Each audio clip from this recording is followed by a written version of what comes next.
Bonjour à toutes et à tous, bienvenue dans ce nouveau PFD Crips. C'était un peu l'heure de la sieste ce dimanche, mais le PSG jouait à Lorient et il s'est imposé 1-2 dans le cadre de la 14e journée de Ligue 1. Alors, comme d'habitude, on est là pour revenir sur les points clés de ce match, positifs comme négatifs. On a fait le maximum, on a évité les disputes de famille. Et l'inépuisable Arthur est avec moi comme toujours. Es-tu heureux après ce match? Bah, écoute, j'avais annoncé 1-2, 1-2. Voilà, je suis Ouais. très heureux. Je m'étonne que tu ne l'aies pas mentionné. Voilà, comme quoi tu as la Je défaite n'avais un pas peu envie. compliquée Voilà. dans le concours des pronostics. Je sais que tu n'avais pas envie, mais il faut le dire. Je suis clairvoyant, Mhm. c'est comme ça. C'était un match tel qu'on l'attendait, toi et moi, hein, même si tu avais mis 3-1-3, mais je sais que tu pensais un peu la même chose que moi. Donc, je suis Ouais. assez content de la victoire parce que dans un match compliqué comme ça, bah, voilà, il fallait gagner. Ça s'est plutôt bien passé. Et là, c'est vrai, c'est le match qu'on attendait plus ou moins. J'ai été plus optimiste sur le score. J'avais oublié ce surnom que t'as du mal à installer complètement, mais c'est vrai qu'Arthur, le clairvoyant, a existé. Est-il sur le retour? Il faudra confirmer, bien sûr, les prochaines semaines. Pour l'instant, on va revenir sur ce Lorient PSG. Voilà, une victoire, ça fait du bien. Avant ça, n'oubliez pas, bien sûr, le petit j'aime pour nous soutenir. Vous voyez, on est là, même un dimanche. Je trouve que c'est beau, ça mérite un peu de soutien. Et puis bien sûr, abonnez-vous en activant la cloche pour être sûr de rien manquer de nos vidéos. C'est parti pour le débrief de ce match. Voilà, je suis maintenant obligé de l'admettre. Il l'a ressouligné. J'avais espéré qu'il avait oublié. Le PSG a gagné 1-2 contre Lorient. Évidemment, puisqu'Arthur l'avait annoncé, j'aurais dû l'écouter. Voilà, ça nous apprendra Arthur le clairvoyant. Grand bravo à lui, grand monsieur, grand oracle. Et donc c'est lui qui va donner voilà le premier point clé de ce match, le plus important que tu retiens. Bah, le premier que je vais retenir, c'est plutôt sur l'après-match. Un truc petit coup de gueule qui m'a un petit peu saoulé, je t'avoue, c'est bah, les réactions des Oula. joueurs et surtout des médias qui interrogent du coup les Lorientais en disant est-ce que vous avez des regrets? Bon, parce qu'ils ont mis une barre Mhm. transversale, est-ce qu'ils ont des regrets de ne pas avoir fait mieux? Je comprends pas pourquoi en fait c'est toujours dans un seul sens les regrets à avoir, étant donné que le PSG a eu encore des occasions et bien plus nombreuses que celles de Lorient. Donc pourquoi partir du principe que les Lorientais pourraient avoir des regrets et pas le PSG, étant donné que bah, Paris aurait pu en marquer 3 à 4 en première mi-temps. Mhm. Donc voilà, Ah, c'est tu plutôt vois un petit que coup de 3 gueule buts, sur c'était toujours les possible. réactions. Pardon. Non, non, mais c'était largement possible. On en parlera après de Mm. l'efficacité, évidemment, mais voilà, ces petits coups de gueule, c'est parce que c'est toujours, les médias, c'est toujours dans le même sens. Et Paris fait pas un super match, voilà, on va pas se le cacher, on va pas faire Mm. 50 heures sur le match, mais au fond, la victoire, elle est largement méritée. Pas besoin de revenir sur les regrets, parce que si on parle des regrets, bah, il faut revenir sur les regrets des deux équipes. Ouais, mais c'est le truc un peu classique. Quand le PSG gagne, vu que c'était logique qu'il gagne, bah on peut pas trop le souligner. Il faut souligner qu'en face ils ont été bons. Après voilà, c'est Lorient qui a pas fait un mauvais match, qui a pas été super flamboyant. C'est pas un très grand match de foot. C'était pas, je sais pas expliquer, c'était pas raté. J'ai pas l'impression que les équipes voulaient pas vraiment jouer. Voilà, il y avait le terrain qui était pénible. Je se passais la pelouse, si c'est la pluie, si c'est quelque chose, mais ça avait l'air très lourd. Là-bas, les joueurs y glissaient, donc c'était pas un super match. Et dans ce match, effectivement, à 1-1, j'accorde quand même aux médias, voilà, je vais défendre un petit peu qu'il y a cette barre transversale, forcément ça je comprends que ça puisse laisser des regrets à Lorient et voilà, ils ont envie d'en parler, c'est un peu c'est un «tournant du match» entre guillemets, même si toi, évidemment, là, je te rejoins, c'est qu'il y a plein d'actions avant, il y a la frappe d'Ekitike repoussée par un défenseur, il y a les occasions aussi pour le PSG qui rentrent pas, il y a pas mal de têtes, mine de rien, qui passent au-dessus, assez loin au-dessus, mais qui auraient été dangereuses quand même. Le PSG aurait pu marquer beaucoup plus, mais c'est vrai que ça marque un peu les esprits. Il y a cette barre transversale. Pour Lorient, c'est voilà, c'est un peu dur en ce moment, ça rentre pas, c'est comme ça. Voilà, on va dire que ça m'a pas tant choqué que ça, mais je comprends aussi que oui, c'est un peu toujours dans le même sens avec les médias. Oui, non, mais après, moi je le stipule parce que bah, c'est toujours pareil, c'est ce qui reste après. On va rester après dans les commentaires là, pendant 2 3 jours, on va parler de ce match, on va nous sortir ah, Lorient aurait pu. Oui, mais le PSG aurait largement pu aussi. Voilà, c'est Ouais. l'efficacité, ça fait partie du football. Et au jeu de l'efficacité, Paris a été encore moins efficace. On va tout de suite y revenir sûrement dans un deuxième point clé. Et Ouais. je pense qu'il faut aussi arrêter un petit peu avec ça. Évidemment que ce 1-1, ça change tout, mais Tiki ne tire pas au-dessus de la lucarne, ça change tout aussi. Oui. Donnarumma, il met sa main un tout petit peu plus haut sur le premier but, et ben, Lorient ne marque pas, tu vois. Enfin voilà, Oui. on peut pas non plus chipoter et toujours dans le sens de l'adversaire. Ok, c'est logique que le PSG gagne contre Lorient, quoique avec ce match avant la Coupe du Monde, des absents, on va revenir aussi dans un autre point clé qu'on a vu quand même certains joueurs qui, au lieu de courir à 35 km/h, ils couraient à 22 km/h. Après, c'est des choix, hein, c'est évidemment il y a Oui. la Coupe du Monde, on va pas se mentir, quoi. Et Galtier d'ailleurs l'a dit en interview à la fin, on va pas se mentir, il y a des joueurs qui ont joué à moitié. Oui, oui, on peut pas faire semblant, c'était pas un match au rythme complètement fou. Oui, pour les prochains points clés, après, il y a le côté, au moins c'est gagné. Voilà, moi c'est déjà le premier truc que je retiens, c'est que c'est gagné. Bien sûr, on l'avait mis dans nos pronostics, mais on est aussi des optimistes, puis c'est quand même le PSG.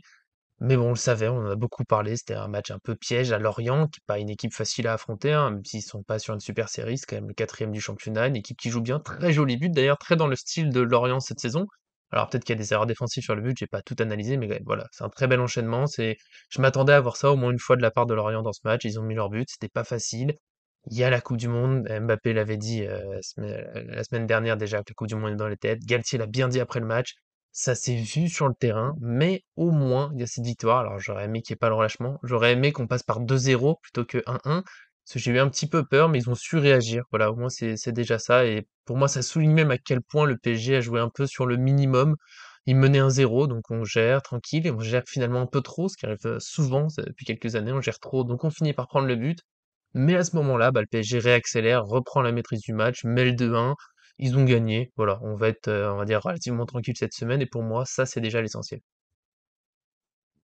Totalement d'accord, il fallait la victoire dans un match qu'on savait difficile. Alors du coup, je vais partir sur un deuxième point clé, et puis Ouais, on fait vite. j'en vois pas Oui, 36, hein, on va pas faire 1000 heures sur oui, le oui. match, voilà. Je vais dire Mbappé, non, je déconne, Neymar. Euh, donc du coup, c'est vachement important de le préciser, parce que du coup, j'ai mis dans les notes, et puis j'ai précisé du coup dans cette note, qui est, pour moi, il est le meilleur joueur du match, évidemment, mais j'ai précisé que bah, c'est lui quand même qui fait le pressing sur le but, donc Mais pourtant, il c'est pas défend pas. rien. Et, et 5 minutes après, 4-5 minutes après, c'est lui qui fait un pressing du côté de Nuno Mendes, arrière gauche, pour récupérer un ballon. C'est lui qui a accéléré le jeu. C'est la caution créative de cette équipe. On l'a vu contre la Juventus quand il n'est pas là, c'est très compliqué. Sur cette saison, hein, je ne reviens pas sur les critiques l'année dernière. Il n'a pas joué, il était blessé, même si sûrement là pendant la Oui, trêve, je ferai souvent sûrement un blessé. topo sur ses blessures qui sont finalement très peu musculaires et très peu liées à son hygiène de vie, mais plus liées à des tacles sur les chevilles. Mais bon, après, voilà, on y reviendra. Mais voilà, gros match de Neymar, c'est lui qui fait la différence un peu à lui tout seul. Il accélère le jeu, il a retrouvé son coup de rein. Voilà, il met un super but parce que, mine de rien, bah, il faut du sang-froid, il l'a et tout. Félicitations aussi à Ekitike pour sa passe. Son centre, enfin, un but sur corner, offensif, Ça fait du très bien. joli centre.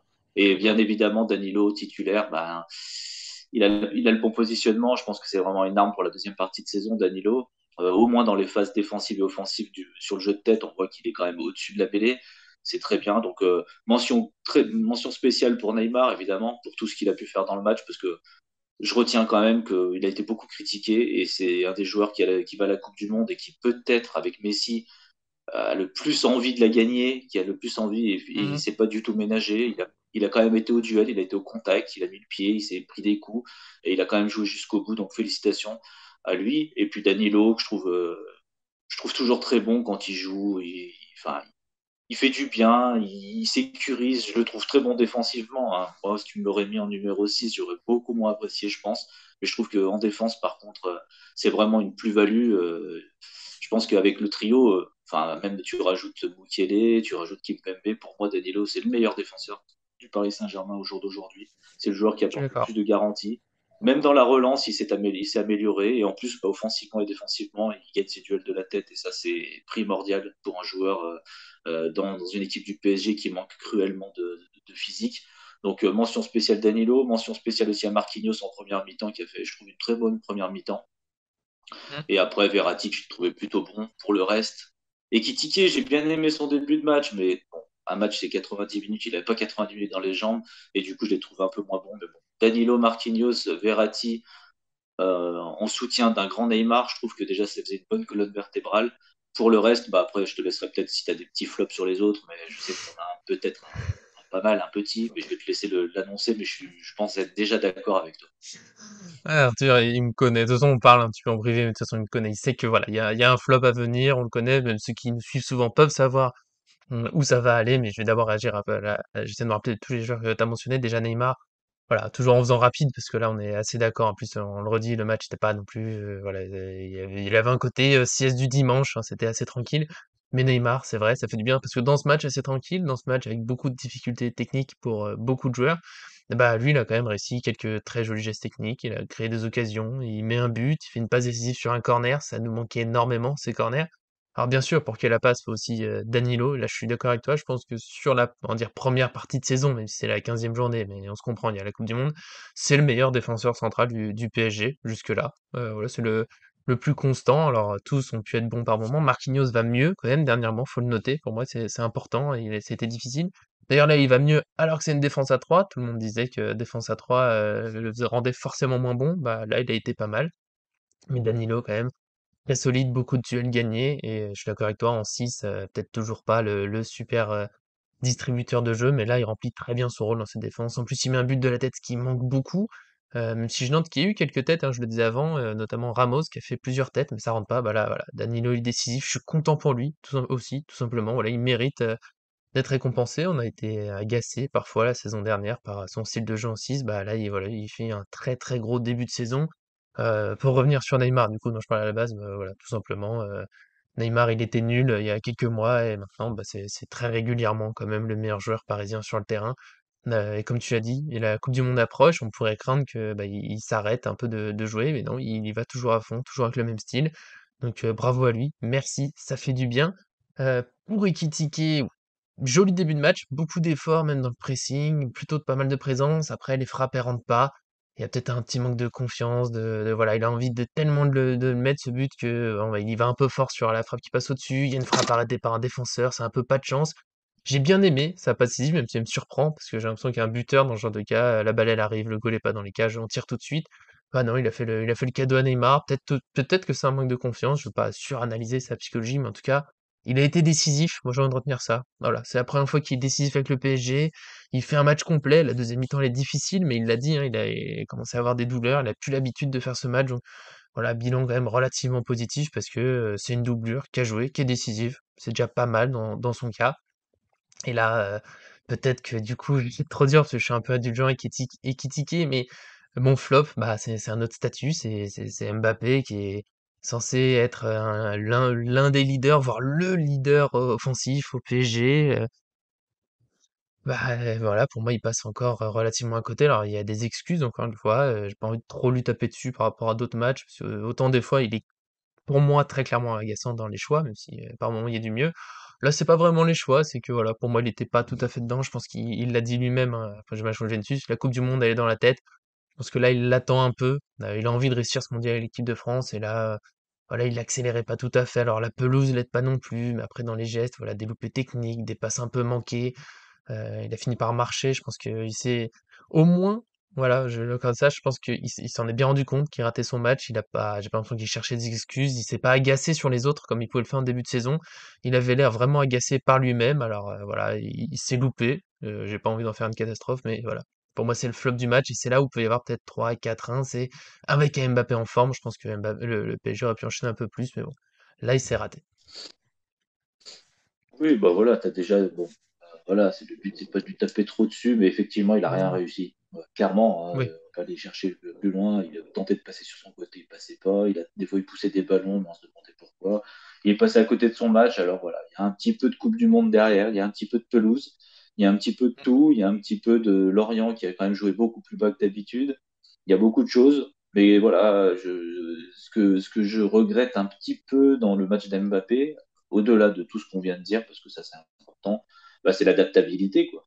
C'est bien beau, hein, petit à petit, le 4-3-3, là, du coup, on lui a mis Ekitike, donc il veut se repositionner à gauche, et effectivement, il est irrésistible à gauche, il a fait des super saisons à gauche, et j'ai rien à redire là-dessus, c'est un super joueur, mais à un moment, quand ça passe pas à gauche, que tu es si loin du but, que t'aides vraiment personne sur ton côté, bah, peut-être que tu peux venir un petit peu permuter, jouer un petit peu plus dans Par l'axe, exemple. peut-être tenter d'autres choses, tenter d'autres appels, tenter d'autres mouvements, jouer différemment peut-être parce que ça passe pas. Et voilà, c'est plutôt dans cette intelligence de jeu où finalement, ben, voilà, à un moment, voilà, il a collé la ligne, il était même plus le Mbappé qui rentre, il était le Mbappé sur le côté.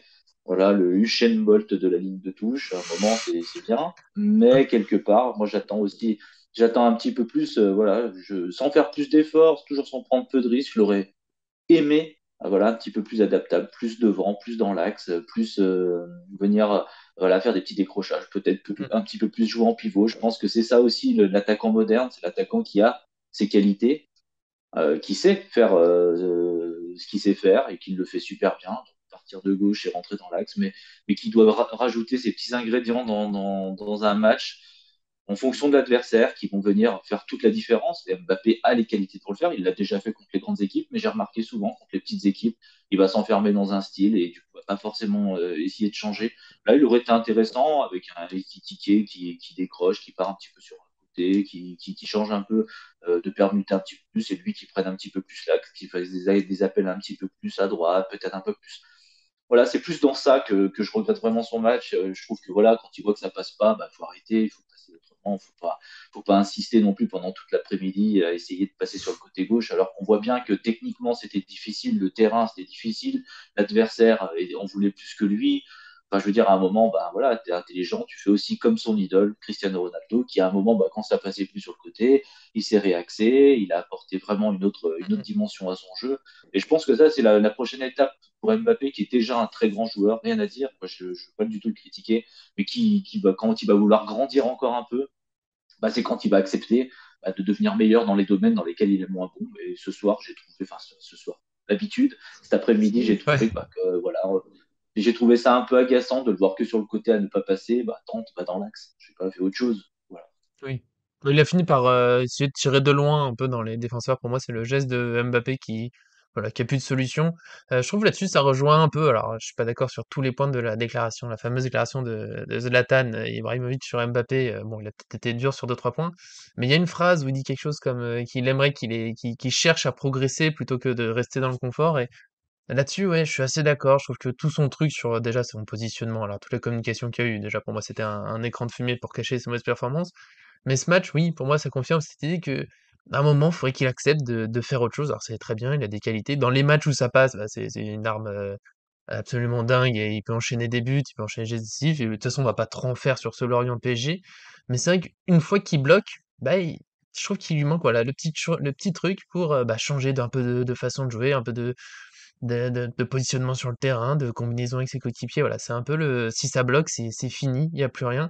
Et je me permets, c'est là-dessus, pour moi, je mets Neymar encore un petit peu au-dessus. C'est que Neymar, pour moi, a plus d'armes pour faire mal à l'adversaire. Ça va être les dribbles, ça va être les frappes, ça va être les passes, ça va être.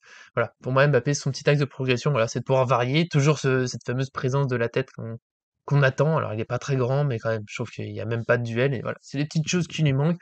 On va pas en faire beaucoup plus sur Mbappé, voilà, encore une fois, quand même. Là où on est indulgent, c'est que voilà, le terrain est dépasse, et voilà, on est à 2 semaines de la Coupe du Monde. On est assez, on va être assez tranquille, on va dire, sur ce match du dimanche. J'ai quand même un petit dernier point, moi, en négatif. Je sais pas si toi, t'auras autre chose, mais il y a un petit truc que j'ai noté plusieurs fois sur ce match. Pour moi, c'est un réglage à trouver au PSG. C'est que les Lorientais ont quand même plusieurs frappes seuls à l'entrée de la surface, enfin, entrée de surface, point de penalty. Alors encore une fois, c'est le match du dimanche, on sait que le PSG doit progresser, mais pour moi là, c'est vraiment voilà, faut trouver quelque chose. Il y avait souvent, Verratti qui était très bas dans la défense finalement quand Lorient débordait et il y avait un joueur un peu tout seul en entrée de surface, je sais pas comment c'était prévu, mais voilà, là Lorient a manqué de réussite et il y a la barre, mais il y a pas que celle-là, il y en a quelques-unes en première mi-temps, il y en a en deuxième mi-temps. Voilà, c'est un petit axe, faut régler ça parce que là ça passe, mais ça passera pas toujours. Bon, écoute, c'est les deux points clés à travailler, je pense, pour la deuxième partie de saison. C'est déjà l'agressivité sur le porteur de balle. Déjà, il va falloir y aller un petit peu plus. On l'a vu Marquinhos de temps en temps, voilà, mettre un peu plus d'énergie dans ses interventions, ça change tout. Donc, il faut que toute l'équipe le fasse. Et après, bah, il y a une problématique, c'est parfois les défenseurs, ils défendent en reculant. Et du coup, à un moment, bah, quand tu recules trop, bah, après, tu deviens un peu trop attentiste. Et les milieux de terrain et les attaquants, les milieux de terrain et Neymar, parce que pour les attaquants, c'est difficile de défendre pour les autres. Mais c'est souvent que bah, quand ils reviennent pour défendre, ils reviennent en courant vers le but. Du coup, pour intervenir, ils sont toujours derrière le joueur. Donc Mmh. en fait, il y a un problème de positionnement. Voilà, il faut mieux se replacer. Faut peut-être pas tous partir à l'abordage. On a vu le PSG parfois qui était très haut. Mais ça veut dire que bah, quand ils sont très hauts aussi, ça veut dire bah, que à force que le match va avancer, il va y avoir des replis de plus en plus difficiles. Il faut toujours garder aussi cette petite sécurité d'être face au jeu. et face aux joueurs qui attaquent, et puis mettre de l'agressivité. Et je trouve que c'est ce qui manque à ce PSG-là. Voilà, on les laisse tirer. Je pense qu'il y a beaucoup de facilité dans ce PSG parce que écoute, zéro défaite depuis le début de saison. On les connaît, les joueurs, les loustiques du Paris Saint-Germain. Voilà, ils voient qu'ils sont pas contestés, qu'il y a personne qui les bat. Bon, bah forcément, ça joue un petit peu à moitié. En plus, là, il y a la Coupe du Monde qui arrive, donc ça va pas aider à accélérer le jeu, hein. On rappelle quand même que dans la défense centrale, Ramos, Marquinhos, Danilo, trois joueurs qui vont à la Coupe du Monde, Hakimi, Coupe du Monde, Nuno Mendes, Coupe du Monde. Vitinha, normalement, Coupe du Monde. Verratti, pas Coupe du Monde. Là, c'est le seul. Il s'est bien battu. Neymar, Coupe du Monde. Mbappé, voilà. Ça fait beaucoup de joueurs qui, dans une semaine, normalement, attendent une sélection pour une des meilleures compétitions, enfin, la plus belle des compétitions au monde. Donc, forcément, sur ce match-là, c'est difficile, mais comme tu l'as mentionné, on le retrouve quand même dans la plupart des matchs, donc c'est important de le dire qu'on l'a retrouvé encore aujourd'hui, que c'est vraiment un axe de progression à faire pour le reste de la saison. C'est ce manque d'agressivité, ce manque d'envie d'aller finalement au contact, ce manque d'envie d'aller empêcher la frappe. Voilà, moi j'aime bien quand Marquinhos il saute sur le pied d'un joueur, que le joueur il tente sa frappe, mais non, ça passe pas, ça ne dépasse pas le pied de Marquinhos. Il y a un contre et tout, ça j'aime bien. Mais bon, on l'a vu combien de fois cette saison? Deux, trois. Ouais, c'est trop rare, c'est clair. Ouais, c'est encore une fois, s'il y avait que ce match-là, on pourrait pas, oui, il y a la Coupe du Monde qui approche, mais voilà, c'est quand même un peu trop habituel de voir le PSG, je crois que je l'ai dit, je sais pas combien de fois ces derniers mois, le PSG, ça me gêne pas qu'il relâche un peu la pression à 2-3 buts d'écart en maîtrise. On l'a vu plein de fois avec Laurent Blanc, par exemple, et ça marchait plutôt bien. Là, le problème, c'est que souvent le PSG se relâche bien avant le 2-3-0 et qu'il maîtrise pas parce qu'il prend ce but. Donc voilà, pour moi, c'est l'énorme axe de progression, plus de régularité, des moments de pressing. Alors, on peut pas presser tout le temps, mais faut le faire bien. Parce qu'il y a un pressing au début du match, mais il se perd un peu. Et puis quand on se perd, voilà, faut quand même le faire ensemble. Faut rester en bloc ensemble. Il faut bien se positionner. Donc voilà. Le PSG a encore des choses à régler. On verra comment ça se passe. Mais bon, il y a la victoire. Ça fait du bien. Le PSG est premier. On a oublié un peu les records de buts marqués cette saison, même si ça peut encore se renchaîner vite. Mais on est loin des 5-6-0 du début de saison. Mais au moins, il y a les succès.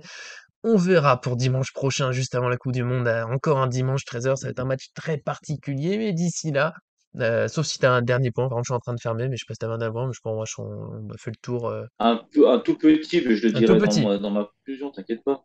Ouais. Ah bah c'est Non, bon, mais il c'est s'adapte. les. Ah, vas-y, Ouais, ouais, voilà, t'inquiète, vas-y. vas-y, termine. Je le ferai. C'est sûr, bon, bah, avant ce au revoir mystérieux, finalement, d'Arthur, qui nous donnera son dernier point. Oui, mais voilà, pour moi, on avait fait le tour, je suis désolé, je suis passé à la suite, mais on aura, déjà demain, on se retrouve et on va déjà un peu tourner la page de la Ligue 1, parce qu'on aura la tête à la Ligue des Champions, tirage des huitièmes de finale à midi, on essaiera de réagir au plus vite quand une fois qu'on aura le Bayern de Munich en adversaire, évidemment. Donc abonnez-vous, bien sûr, pour ne rien manquer, pour voilà, quand on pourra parler du Bayern, quel plaisir retrouver le fameux Choupo-Moting, vous verrez, on y croit. En tout cas, merci à Arthur et je t'écoute pour ce dernier petit point. Bon, écoute, non, merci à toi. Et puis, mon petit dernier point, c'est comment, axe de progression, Achraf Hakimi, qui est plus souvent trouvé sur le côté. Je vais pas d'abord détailler les deux, trois Mm. petits points positifs. Il est plus souvent trouvé sur le côté, il est plus disponible, les joueurs le cherchent plus, etc. Par contre, c'est quoi ces Centre. centres? C'est quoi? C'est pas possible, là. C'est vrai, À on un a laissé ça de moment, côté. C'était non, mais oui, bon. non, mais, ouais, non, mais il faut le dire, à un moment, Achraf Hakimi, c'est un super défenseur, il a que des qualités. Je sais pas ce qui lui arrive. Dès qu'il s'agit de centrer ou de passer un ballon dans la défense, ça arrivait sur Nuno Mendes, mais de l'autre côté de son pied, enfin, il était obligé de se retourner, c'était pas possible. À un moment, il faut les mettre, quoi. Il ne tente Mm. jamais, enfin, il faut tenter des retraits, il y en a aucun qui passe. Enfin, je veux dire, voilà, axe de progression pour l'année prochaine, pour 2023, on va dire, puisque comme ça sera Mm. plus simple. Axe de progression pour 2023, moi, je veux un Achraf Hakimi plus décisif dans ses centres, ses passes en retrait, c'est tout ce que tu veux, parce que là, c'était pas possible. Des suicide balls, là, comme ça, envoyés n'importe où, moi, je veux pas. C'est bon. C'est vrai qu'on a failli laisser passer ça, c'était assez choquant, là, les centres. Mais peut-être ils ont fait un pacte avec Nuno Mendes. Tu sais quoi, on n'a pas assez de ballons, bah, on va se les envoyer entre nous et on va essayer de faire passer ça discrètement. Donc, il tombe quelque chose, en tout cas, c'est clair. Faudrait être plus précis pour mettre des buts. Surtout qu'il y a eu du monde dans la surface, là, par moment. On va pas l'oublier, on sait jamais. Donc on espère qu'on aura des latéraux plus précis. On espère plein de choses avec ce PSG quand même plutôt intéressant, qui gagne ses matchs, qui est premier de Ligue 1, qui affrontera donc le Bayern Munich en Ligue des Champions. On verra ça demain, mais on le sent bien venir. Donc voilà, encore une fois, abonnez-vous pour ne rien manquer. Et puis bien sûr, merci aussi à Guinaï pour le montage, c'est toujours essentiel. J'espère qu'il viendra bientôt dans notre vidéo. On se bat pour ça. Ça marchera, on y croit. Et en attendant, évidemment, merci à tous de nous suivre et à très bientôt sur cette chaîne.